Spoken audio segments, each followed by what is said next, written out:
ഇതല്ല അതിന്റെ ഒരു ഫീൽ.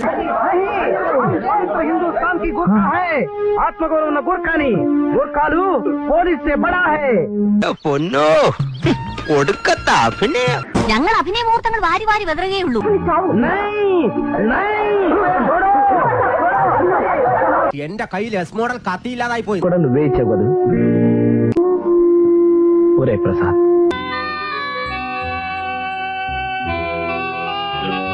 నిన్ను మాట్లాడగనా? అడుగు. నన్ను ఇక్కడి నుంచి గెంటేయడం కోసమే నీకు ట్రాన్స్ఫర్ అయిందని అబద్ధం చెప్పావు కదా. നിന്റെ ആക്ടിങ് തീരെ ശരിയായില്ല. തളരരുത് രാമൻകുട്ടി, തളരരുത്. കലാകാരനല്ലാത്തവരെ സമൂഹം അംഗീകരിക്കില്ല. കൺമുമ്പിൽ നിന്ന് പോടാ. ആനാ പാപ്പോ, വീണ്ടും വീണ്ടും പാപ്പോ.